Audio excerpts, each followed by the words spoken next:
नमस्कार, मैं हूं ए के कश्यप। आज बात करेंगे केंद्रीय कर्मचारियों को मिलने वाले 8वें वेतन आयोग से संबंधित कुछ महत्वपूर्ण बातों को। अभी तक 8वां केंद्रीय वेतन आयोग से संबंधित जो बातें चल रहे थे वह सोशल मीडिया प्लेटफॉर्म पे और प्रिंट मीडिया तक ही सीमित था। जब से 8वें वेतन आयोग का नोटिफिकेशन आया तो इसमें कुछ महत्वपूर्ण बातों को लेकर लोग ये चाह रहे थे, खास करके जो केंद्रीय कर्मचारी थे ये चाह रहे थे कि सरकार कुछ साफ दिशा निर्देश जारी करे। और वो साफ दिशा निर्देश खोज रहे थे पेंशनर्स लोग कि हमें भी पेंशन से संबंधित कुछ साफ दिशा निर्देश जारी हो। कुछ उनके जो उलझे हुए प्रश्न थे उस पर वो उस प्रश्नों को सुलझाना चाह रहे थे जो केंद्रीय कर्मचारी या राज्य कर्मचारी थे। अब जब केंद्रीय कर्मचारी और राज्य कर्मचारियों को 8वें वेतन आयोग का जब इंतजार था और एक जनवरी 2026 से जो 8वें वेतन आयोग लागू करने की जो बात किया गया, बाद में जो कमेटी वगैरह जो बना, अब इस चीज़ को लेकर राज्य कर्मचारियों में भी एक जो स्थिति था कि आने वाले समय में केंद्र के बाद राज्य सरकार भी अपने एम्प्लॉय को 8वें वेतन आयोग केंद्र के तर्ज पे लागू कर देगा। अब यहाँ पे जो मूल विषय ये है कि अभी जो महंगाई भत्ता 58% है, ये 8वें वेतन आयोग में इसको कहाँ जगह मिलने जा रहा है, बड़ा विषय है। 58% के बाद जो फिर एक महंगाई भत्ता या महंगाई राहत जो वर्ष में 2 बार, 1 जनवरी में और 1 जुलाई में जो बढ़ता है, क्या ये कंटिन्यू बढ़ते चला जाएगा अगर 8वां वेतन आयोग भी आता है? क्या इसकी जो कंटिन्यूटी होगी 58% के बाद जो लगभग 2% या 3% प्रत्येक 6 माह पे बढ़ रहा है, तो क्या इसी को कंटिन्यू रखा जाएगा? तो इस विषय को इस वीडियो में समझिएगा। अगर आप सेंट्रल एम्प्लॉय हैं, पेंशनर्स हैं, राज्य एम्प्लॉय हैं, तो आप ज़रूर मेरे चैनल के साथ जुड़ जाइए और सब्सक्राइब करके बेल आइकन को जरूर दबा दीजिएगा। वीडियो अच्छा लगेगा तो लाइक शेयर जरूर कीजिएगा। अगर कोई सुझाव होगा तो आप कमेंट में लिखिएगा। देखिए, बड़ा बेसब्री से इंतजार है और बहुत बड़ी खबर है कि ये शीतकालीन सत्र में 8th पे कमीशन को लेकर प्रश्नों का एक जो सीरीज है वो खड़ा हो गया है। ये शीतकालीन सत्र जो अभी चल रहा है उसमें लोकसभा में भी प्रश्न पूछे जा रहे हैं 8th पे कमीशन को लेकर और राज्यसभा में भी पूछे जा रहे थे। अगर 1 दिसंबर 2025 और 2 दिसंबर 2025 की अगर बात करें तो ये दोनों दिन 8th पे कमीशन को लेकर महत्वपूर्ण क्वेश्चन राइज किए गए हैं। तो ये जो आप देख रहे हैं ये 1 दिसंबर 2025 को लोकसभा के कुछ प्रश्नों का आप यहाँ पे इसके उत्तर को देख सकते हैं कि किस तरीके से समाजवादी पार्टी के एक सांसद हैं भदौरिया साहब, उन्होंने ये प्रश्न को किया है और उत्तर जो दिया है वो माननीय वित्त राज्य मंत्री श्री पंकज चौधरी का स्टेटमेंट लोकसभा में आया है। फिर आज 2 दिसंबर को प्रश्न पूछे जाने वाले हैं और यहाँ पे 2 सांसदों ने 3 प्रश्नों को पूछा है। अब आज राज्यसभा में किस तरीके से वित्त मंत्री या वित्त राज्य मंत्री के द्वारा उत्तर आता है, ये बड़ा महत्वपूर्ण विषय होगा।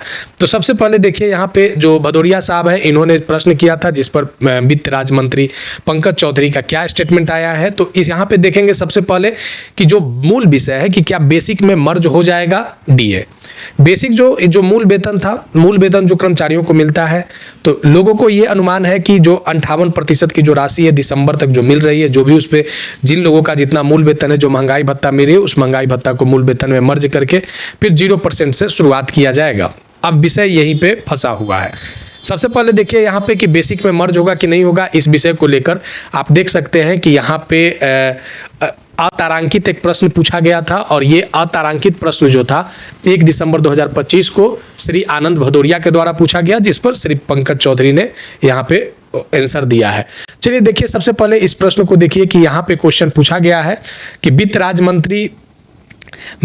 मंत्री यह बताने की कृपा करेंगे, क्या बताने की कृपा करेंगे। तो इसमें जो पॉइंट बनाया गया है वह यहाँ पे जो पॉइंट बनाया गया है वह पॉइंट क्या है, सबसे पहले समझेंगे। क्या वित्त मंत्री यह बताने की कृपा करेंगे कि राज्य सरकार ने हाल ही में 8वें वेतन आयोग के गठन के लिए जो अधिसूचना जारी किया है, तो यह अधिसूचना जारी किया है, यदि हाँ तो उसका विवरण क्या है। यानी सबसे पहले यहाँ पे वित्त राज्य मंत्री से जानने की कोशिश हुआ है, वित्त मंत्री से जानने की कोशिश हुआ है कि 8th CPC का नोटिफिकेशन से संबंधित आप बात को आंसर में लाइए। देखिए, दूसरा यहाँ पे सबसे महत्वपूर्ण बात क्या आया है कि क्या सरकार जो मौजूदा डियरनेस अलाउंस है, डीए है, या जो डियरनेस रिलीफ है, तो उसको मूल वेतन के साथ क्या विलय करने का कोई प्रस्ताव है ताकि केंद्र सरकार के कर्मचारी और पेंशन भोगियों को तत्काल राहत के रूप में मदद मिल सके, जो पिछले 30 वर्षों के दौरान अभूतपूर्व इन्फ्लेशन का सामना कर रहे हैं, क्योंकि इन कर्मचारियों को दिया जाने वाला डीए वास्तविक समय पर खुदरा मुद्रास्फीति के अनुरूप नहीं है। अब यहाँ पे देखिए कि जो यहाँ पे जो प्रश्न किया गया है कि अगर किसी व्यक्ति का अगर मूल वेतन अगर 30,000 रुपया है तो 30,000 रुपये पे अभी उसको महंगाई भत्ता मिल रहा है 58%। तो क्या ये मिलने वाला जो 58% जो राशि है जो भत्ते का, क्या इस मूल वेतन में जोड़कर 8वां वेतन आयोग का प्रभाव को लागू किया जाएगा, फिटमेंट फैक्टर को लगाया जाएगा? अब ये बड़ा महत्वपूर्ण विषय है, क्योंकि यहाँ पे जो माननीय सांसद ने जो एक गंभीरता से जो प्रश्न को उठाया है कि जो इन्फ्लेशन का जो लोग सामना कर रहे हैं, इन्फ्लेशन का जो सामना कर रहे हैं, यानी बाजार व्यवस्था में उनका जो मिलने वाला जो वेतन सैलरी है वह उस तरीके से टिक पा रहा है या नहीं टिक पा रहा है, किस तरीके से बाजार व्यवस्था में जो एम्प्लॉय है वो जूझ रहे हैं। तो यहाँ पे इन्होंने खुदरा मुद्रास्फीति का चर्चा किया है। लेकिन अब देखिए यहाँ पे क्या होता है कि यदि हाँ तो उसका विवरण क्या है, यानी डीआर को अगर विलय करने की अगर बात है बेसिक में तो उसका विवरण क्या है। अब देखिए यहाँ इस उत्तर को समझेंगे जो आंसर वित्त राज्य मंत्री श्री पंकज चौधरी के द्वारा दिया गया है। श्री पंकज चौधरी ने जो आंसर क और ख में पूछा गया था दोनों को एक साथ इन्होंने यहाँ पे उत्तर दिया है कि सरकार 8वें वेतन आयोग के गठन को लेकर 3/11/2025 को अधिसूचना जारी कर दिया गया है, जिसका एक संलग्नक इनक्लोजर 1 संलग्न है।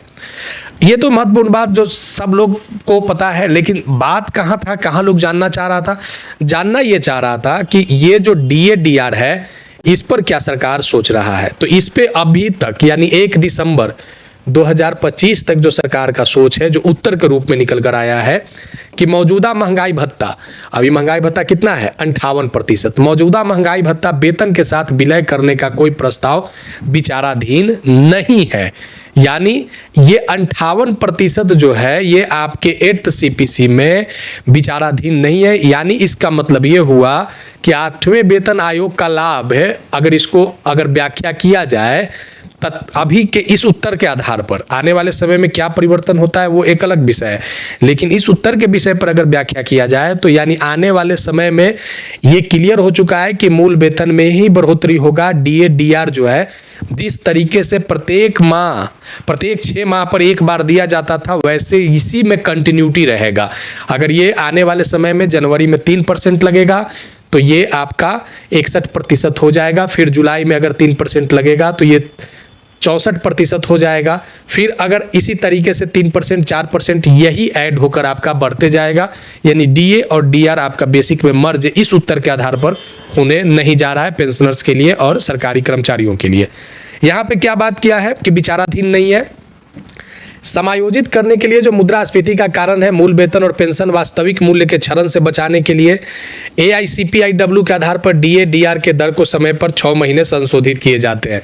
अब ये प्रश्न को जरा समझिएगा कि जो 3% दिया जाता है, यहाँ पे इन्होंने चर्चा किया है। यहाँ पे इन्होंने चर्चा किया है कि जो all India consumer price index industrial worker के आधार पर जो 6 महीना पर बढ़ाया जाता है वो यहाँ डीआर के मर्ज करने से उससे कोई फायदा नहीं होगा। ये इनका दलील है कि डीआर बढ़ते रहेगा। डीआर को सपोर्टिव के रूप में सरकार को बाजार व्यवस्था में पैसे को कर्मचारियों को ठहराने के लिए हम प्रत्येक 6 महीने पे उसमें बढ़ोतरी करते हैं। यानी इससे अब तय हो चुका है कि आने वाले समय में मूल वेतन जो है अगर 8th CPC में अगर बढ़ता है, जो संभावना है कि अगर 8th CPC अगर आता है तो केवल मूल वेतन में ही बढ़ोतरी होगा और डीआर जो है वो कंटिन्यू चलते रहेगा। इससे क्या कर्मचारियों को फायदा होगा, क्या नुकसान होगा, ये एक अलग विषय है।